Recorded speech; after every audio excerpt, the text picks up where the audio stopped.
Assalamu alaikum, dear students of class 9th. Today our topic is voter list. हमारा जो top हमारा जो chapter है वो इलेक्टोरल पॉलिटिक्स हम पढ़ रहे हैं और इसका मेरे ख्याल से 8वां सब टॉपिक है। इससे पहले हमने इसी चैप्टर पे 7 वीडियो जो है अपलोड किए हैं। डिफरेंट टॉपिक्स के ऊपर हमने अपलोड किए हैं। आज जो हमारा टॉपिक है that is the voter list. Voter list होता क्या है, इसकी जरूरत क्यों पड़ती है, आज हम देखेंगे। क्योंकि हम इलेक्टोरल पॉलिटिक्स पढ़ रहे हैं क्लास 9th की, पॉलिटिकल साइंस जो हमारा सब्जेक्ट है, तो आज हम पढ़ेंगे वोटर लिस्ट। वोटर लिस्ट क्या होता है? वंस कॉन्स्टिट्यूएंसीज आर डिसाइडेड, हमने कॉन्स्टिट्यूएंसीज के बारे में पढ़ा है कि कॉन्स्टिट्यूएंसीज किस बेस पे उनको जो है बनाया जाता है। कॉन्स्टिट्यूएंसी जो है पॉपुलेशन के बेस पे बनाई जाती है कि पॉपुलेशन के बेस पे बनाई जाती हैं। अब हमारे पास कॉन्स्टिट्यूएंसीज आ गई हैं, हमारे पास बराबर जो है पॉपुलेशन के हिसाब से हमने जो है किसी स्टेट को या किसी डिवीजन को या किसी यूनियन टेरिटरी को हमने डिवाइड किया है कॉन्स्टिट्यूएंसीज के हिसाब से। नाउ हु वुड वोट, अब कौन वोट इन कॉन्स्टिट्यूएंसीज में डालेगा?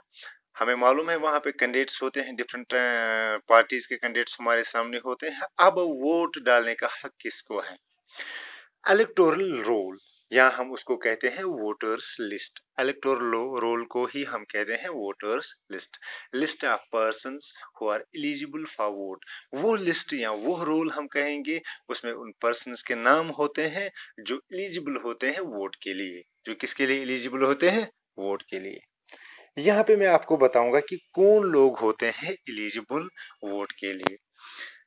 Based on the principle of universal adult franchises, इसका नाम सुना होगा आपने, यूनिवर्सल एडल्ट फ्रेंचाइजी। हम किसको कहते हैं कि यूनिवर्सल एडल्ट फ्रेंचाइजी एक एज को हम मुकर्रर करते हैं, उस एज के बाद हम क्या करते हैं, उस पर्सन को वोट देने का हक देते हैं। जैसे हम इंडिया की बात करेंगे, यहाँ पे 18 इयर्स एज रखी गई है कि जो ही कोई भी, चाहे मेल हो चाहे फीमेल हो, 18 ईयर की हो जाए तो उसको वोट डालने का हक होगा। और यूनिवर्सल एडल्ट फ्रेंचाइजी का क्या मतलब है? One vote.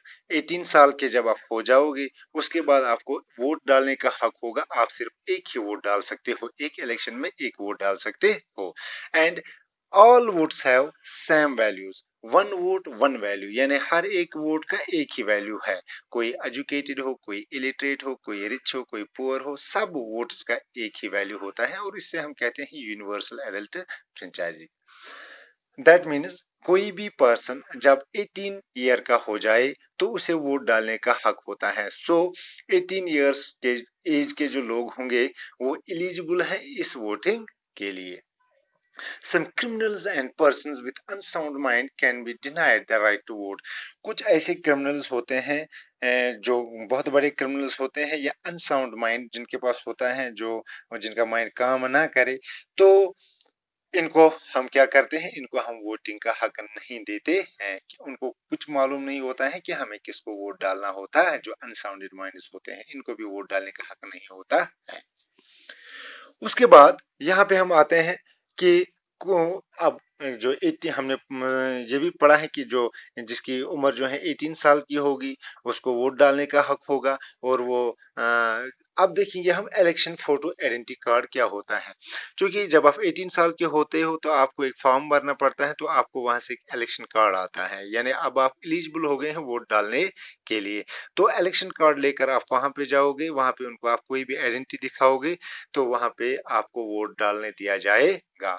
Updation of the voters list, इस वोटर्स लिस्ट को अपडेट किया जाता है, अपडेशन की जाती है। क्योंकि इस साल जो है अगर हम मानेंगे कि हिंदुस्तान में जो है 50,000 वोट्स हैं, नेक्स्ट साल जो है इसमें 55,000 भी हो सकते हैं। क्योंकि आज जो 17 साल के हैं नेक्स्ट साल वो 18 साल के हो जाएंगे, आज जो 17 साल के हो नेक्स्ट ईयर वो 18 ईयर के हो जाएंगे। तो उन लोगों को इस वोटर लिस्ट में अपडेट किया जाता है, या कोई मर गया हो तो उसका नाम वहां से डिलीट किया जाता है। तो आफ्टर एवरी 5 इयर्स इस वोटर लिस्ट को अपडेट किया जाता है। किस लिए अपडेट किया जाता है? ताकि आने वाले इलेक्शंस में कोई ऐसा ना रहे जो 18 साल का हो लेकिन उसका नाम वोटर लिस्ट में ना हो, इसलिए इनको इसको अपडेट किया जाता है, इलेक्शन से पहले इसको अपडेट किया जाता है। तो ये थी कुछ इन्फॉर्मेशन की वोटर लिस्ट क्या होता है, कैसे इसको अपडेट किया जाता है, कौन लोग जो है एलिजिबल होते हैं, कौन लोग जो है एलिजिबल नहीं होते हैं। तो डियर स्टूडेंट्स, हमारा जो नेक्स्ट टॉपिक होगा वो होगा नॉमिनेशन ऑफ द कैंडिडेट्स, कि किस तरीके से वो नॉमिनेशन जो है नॉमिनेट किया जाता है उनको। तो वो हमारा नेक्स्ट टॉपिक होगा। तब तक के लिए खुदा हाफिज, अस्सलाम वालेकुम।